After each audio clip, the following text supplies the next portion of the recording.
बिस्मिल्लाहिर्रहमानिर्रहीम। अस्सलाम वालेकुम। आप देख रहे हैं डेली ट्रेंड्स और मैं शहबाज चौधरी आपकी खिदमत में हाज़िर हूँ। पाकिस्तान की सियासी हालात के ऊपर आज की जो ताज़ा खबरें हैं वो आपसे डिस्कस करेंगे। सबसे पहले पाकिस्तान तहरीक-ए-इंसाफ के हवाले से बात करेंगे। पाकिस्तान तहरीक-ए-इंसाफ पिछले कुछ चंद माह से बल्कि 1 साल से ज़ेर-ए-ताब है और पाकिस्तान तहरीक-ए-इंसाफ जो है वो जब से इक़्तिदार से आउट हुई है,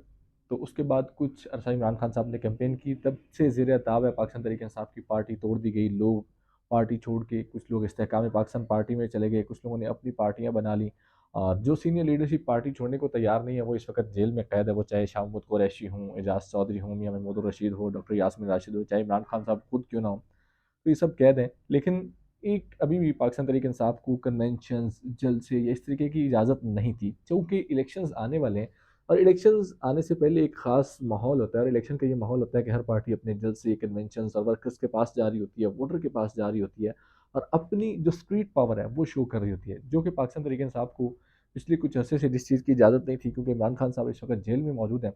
और उस तरीके से कोई क़यादत करने वाला है नहीं है। कोई ऐसी शख्सियत नहीं थी या कोई ऐसी लीडरशिप थी नहीं बाहर, जेल के बाहर मौजूद नहीं थी, जो लोगों को मोबिलाइज़ कर सके, जो लोगों को बाहर निकाल सके, जो लोगों को इकट्ठा कर सके या जिसके पीछे लोग आके खड़े हो सकें। अब शेर अफजल मरवत साहब ने पिछले कुछ अरसे से केपीके के अंदर से ये वर्कर कन्वेंशन का सिलसिला शुरू किया। उन्होंने 4 सदस्य से ये सिलसिला शुरू किया, उसके बाद करक गए, मर्दान गए, दीर गए। काफ़ी ज़्यादा इज़्लाम में उन्होंने ये जलसे किए। बिला आखिर उन्होंने अनाउंस किया था कि जी हम पेशावर में एक बहुत बड़ा वर्कर कन्वेंशन करने जा रहे हैं। 6 फरवरी को वर्कर कन्वेंशन को उन्होंने अनाउंस किया था। आज 6 फरवरी है और आज उन्होंने वो वर्कर कन्वेंशन जो है पेशावर के अंदर किया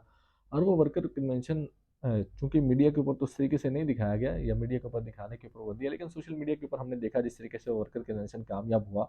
और लोग जोक दर जोक उस वर्कर कन्वेंशन में आए और जिस तरीके से लोगों की तादाद उस वर्कर कन्वेंशन में थी। एक चीज़ तो वाज़ेह है कि अगर आज भी पाकिस्तान तहरीक-ए-इंसाफ को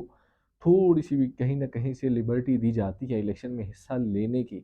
अगर पाकिस्तान तहरीक-ए-इंसाफ को कोई बंदा एक ऐसा लीडरशिप दे दी जाती है जो आके इलेक्शन कैंपेन को लीड कर सके या फिर पाकिस्तान तहरीक इंसाफ को सिर्फ इतनी लिबर्टी दी जाती है कि वो अपनी इलेक्शन कैंपेन को हर हल्के के अंदर मोबिलाइज कर सकें। तो जितनी election campaign I think Imran Khan साहब पिछले 1 साल के अरसे के अंदर करके गए हैं, वो इलेक्शन कैंपेन पाकिस्तान तहरीक इंसाफ के लिए इनफ होगी अगर पाकिस्तान तहरीक इंसाफ को लिबर्टी दी जाती है। पाकिस्तान तहरीक इंसाफ ग्राउंड के ऊपर इतनी ज़्यादा जो है इनका बयानिया चल रहा है और इतनी ज़्यादा पाकिस्तान तहरीक इंसाफ ग्राउंड के ऊपर मौजूद है कि अगर थोड़ी-सी लिबर्टी सिर्फ़ उनको ये दी जाती है कि वो अपने टिकट्स को अच्छे तरीके से तक़सीम कर लें और अपने जो हल्के कैंडिडेट्स हैं, वो कैंडिडेट्स अपने हलकों के अंदर जिस तरीके से हमने 2018 में देखा, पाकिस्तान मुस्लिम लीग नून के ऊपर भी बुरा वक़्त था। पाकिस्तान मुस्लिम लीग नून की क़यादत भी, लीडरशिप भी जेलों में थी, नवाज़ शरीफ साहब जेल में थे, मरीम नवाज़ जेल में थी। तो हमने देखा कि लेकिन नवाज़ शरीफ साहब की पार्टी के जो लोग थे, जो टिकट होल्डर्स थे, वो अपने-अपने हलकों के अंदर प्रॉपर कैंपेन कर रहे थे। उनको कैंपेन करने की इजाज़त थी और उसके बाद शहबाज शरीफ साहब पूरी तरह से पाकिस्तान मुस्लिम लीग नून की कैंपेन को लीड कर रहे थे। इस तरह से अगर पाकिस्तान तहरीक इंसाफ की कैंपेन को कोई लीडरशिप मिल जाती है या पाकिस्तान तहरीक इंसाफ अपनी कैंपेन को लीड कर लेती है, तो मेरा ख़्याल है 8 फरवरी का जो इलेक्शन होगा वो बहुत सारे लोगों की आँखें खोलने के लिए और बहुत सारे लोग शायद इसी वजह से लोग उस इलेक्शन से परेशान भी हैं और इस इलेक्शन को डिले करने के लिए बहुत सारी चीज़ें भी हो रही हैं। आज भी इस्लामाबाद हाई कोर्ट में इलेक्शन को डिले करने की एक दरख्वास्त दायर हुई है, जो कि उसको डायरी नंबर भी लग गया। कल chief justice Islamabad high court Aamir Farooq साहब उस केस की समाअत भी करेंगे और दूसरी जानब जो है वो बहुत सारे लोगों का सरदर्द इमरान खान बना हुआ है। इमरान खान की मकबूलियत बनी हुई है इलेक्शन में और किस तरीके से इमरान खान की मकबूल, क्योंकि पार्टी भी तोड़ दी गई, पार्टी तोड़ के उसमें से 2 पार्टी नई पार्टियाँ भी निकाल दी गई, आईपीपी भी निकाल दी गई, पाकिस्तान तहरीक इंसाफ पार्लियामेंटेरियंस भी निकाल दी गई। लेकिन ना वोटर वहीं का वहीं खड़ा हुआ है। जो इमरान खान का वोटर है वो वही के वही कहते हैं कि जी इमरान खान अगर जिसको भी टिकट देगा, ये इमरान खान हमें बल्ले का निशान चाहिए और बल्ले के निशान के ऊपर हम वोट डालेंगे। और वो पाकिस्तान तहरीक इंसाफ वो ये नहीं देख रहे कि कौन सा कैंडिडेट इलेक्शन में आएगा, कौन से कैंडिडेट को इलेक्शन पीटीआई का टिकट मिलेगा। वो सिर्फ ये कह रहे हैं कि पाकिस्तान तहरीक इंसाफ का टिकट, पाकिस्तान तहरीक इंसाफ का निशान बैलेट पेपर पे होना चाहिए। पाकिस्तान तहरीक इंसाफ को वोट खुद ब खुद ही पड़ जाएगा। उसके बाद अब इमरान खान की मकबूलियत बहुत ज़्यादा है, तो इमरान खान की मकबूलियत को तोड़ने के लिए बहुत सारे हरबे भी इस्तेमाल हो रहे हैं। कल भी हमने देखा और उससे पहले हमने एक तोशाखाना केस भी देखा। इस तरह के केसेस देखे जो जो किसी हद तक कारगर साबित हुए होते नज़र नहीं आए। फिर साइफर केस भी देखा, लेकिन जो अवाम में इमरान खान का बयानिया वो वहीं का वही है। फिर अब बहुत ज़्यादा जो कल लतीफ़ नामी एक शख्स की एंट्री हुई पाकिस्तानी सियासत के अंदर और अदालत में उस बंदे ने आके बयान दिया। वो ख़ावर मानिका साहब का ज़ाती मुलाज़िम को पिछले 35 एक साल से, उन्होंने कहा जी मैं ख़ावर मानिका साहब का ज़ाती मुलाज़िम हूँ और मैं पिछले 35 साल से उनके घर में, और मैं ये सब चीज़ें जानता हूँ जो ख़ावर मानिका और बुशरा बीबी, इमरान खान और बुशरा बीबी के दरमियान होती थी, और जिस तरीके से इमरान खान साहब ख़ावर मानिका के घर जाते थे जिस वजह से तलाक हुई। मुझे ये लगता है कि पाकिस्तान का मीडिया और पाकिस्तान की सियासी हालात जो हैं वो इस कदर दलदल में फंस चुके हुए हैं कि आज अगर हम 10 साल पीछे जाएं तो हम फैमिली के साथ बैठ के पाकिस्तान की फ़िल्म इंडस्ट्री और थिएटर इंडस्ट्री का जो हाल था, कि जिस तरीके से वल्गैरिटी होती थी वहाँ पे, और लोग ये कहते थे कि यार फैमिली के साथ बैठ के हम पाकिस्तान की जो पंजाबी स्टेट ड्रामा है वो नहीं बैठ के देख सकते क्योंकि बहुत ज़्यादा वल्गैरिटी होती है। उसके बाद हम हमारे जो फ़िल्म इंडस्ट्री पंजाबी फ़िल्मों के बारे में भी यही बात की जाती थी। लेकिन आज शायद हम अपनी फैमिली के साथ बैठ के या बच्चों के साथ बैठ के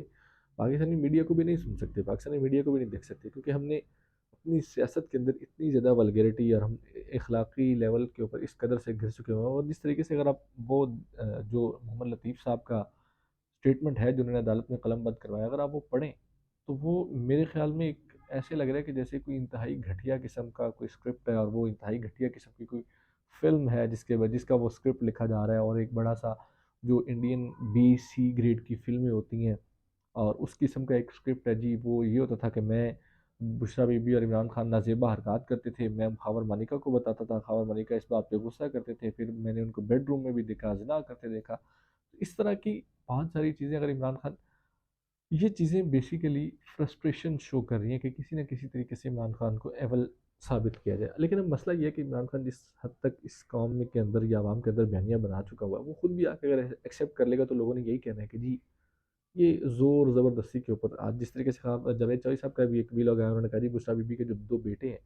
वो उनको नंगा करके मारा गया और वो अपनी माँ के खिलाफ वादा माफ गवाह बनने के लिए तैयार है। तो ये लोगों, इमरान खान खुद भी आके स्टेटमेंट देगा तो लोगों ने यकीन तो नहीं करना, इस हद तक लोग जा चुके हैं। और पार्टी तोड़ने के बाद भी अब बैरिस्टर घोर साहब चेयरमैन बन चुके हैं। आज जशदाद साहब और पाकिस्तान मुस्लिम लीग नून के कायद मियाँ नवाज शरीफ साहब से मुलाकात भी हुई है, और उस मुलाकात में सीट एडजस्टमेंट की बात हुई है, और आज ही चौधरी परवेज़ इलाही को पाकिस्तान तहरीक इंसाफ का एक बार फिर से सदर भी बना दिया गया है। तो इशदाद साहब की मियाँ नवाज शरीफ साहब के साथ कमिटमेंट हो रही है, और चौधरी परवेज़ इलाही साहब जो है वो इमरान खान साहब के साथ डट के खड़े हैं, और चौधरी परवेज़ इलाही साहब को उसका सिला भी दिया गया। पाकिस्तान तहरीक इंसाफ का मरकज़ी सदर जो है वो चौधरी परवेज़ इलाही साहब को बना दिया गया। और एक जो सबसे अहम खबर मैंने आपसे डिस्कस करनी थी वो ये थी कि आज एक बड़ी अहम एंट्री हुई इमरान रियाज़ खान साहब के हवाले से। इमरान रियाज़ खान को जो है वो 4-5 महीने इमरान रियाज़ खान बिल्कुल मंजरनामे से गायब रहे, वो अगवा रहे, और वो बिल्कुल लापता थे। एकदम से वो मिले, और जिस तरीके से जिस हालत में मिले उसके बाद उनको शायद बोलने में बहुत ज़्यादा मसाइल सामने आ रहे थे, और वो उस तरीके से बोल नहीं पा रहे थे, और कहा ये जा रहा था कि इमरान रियाज़ खान दिसंबर के एंड पे वीलॉग करना शुरू करेंगे और दोबारा से जो है वो सहाफ़ती अपने करियर का आगाज़ करेंगे। और उनसे जब भी मुलाकात हुई उन्होंने ये कहा कि मैं अपनी सहाफ़त बिल्कुल वहीं से शुरू करूँगा जहाँ से छोड़ के गया था। अब एक धमाकेदार एंट्री हुई है इमरान रियाज़ खान साहब की। आज काफ़ी अरसे के बाद उनके ट्विटर हैंडल से एक ट्वीट आया, कि और ट्वीट वो ये था कि अगर बल्ले का निशान बैलेट पेपर के ऊपर नहीं होता तो आप किसको वोट देंगे। नवाज शरीफ साहब का नाम लिखा था, जरदारी साहब का नाम लिखा था, मौलाना फजल रहमान का नाम लिखा था, ये किसी को भी नहीं, ये इस तरह करके पोल उन्होंने करवाया था, और वो ट्वीट उनके ऑफिशियल मीडिया अकाउंट इमरान रियाज़ खान के जो ऑफिशियल अकाउंट है उससे आई। तो एक खबर आपको ये भी दे दें कि इमरान रियाज़ खान साहब जो हैं वो कुछ दिनों में, आने वाले कुछ दिनों में, क्योंकि अभी वो खुद उस तरीके से, तो अभी उनकी जो ज़ुबान है वो उस तरीके से बिल्कुल परफेक्शन के साथ तो नहीं आई,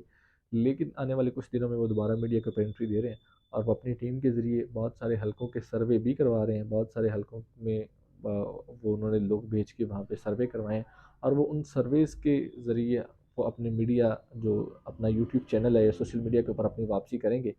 और अनकरीब वो बहुत जल्द है वो सोशल मीडिया के ऊपर इमरान रियाज खान साहब को हम सुन सकेंगे, और वो वापस आ रहे हैं और अपने वीलॉग के साथ आ रहे हैं। उन्होंने ये कहा था कि मैं अपनी उसी जो है वो आबोताब के साथ आऊँगा जिस जहाँ से मैं छोड़ के गया था। और इसी के साथ मुझे दीजिए इजाज़त, अब देखते रहिए डेली फ्रेंड्स।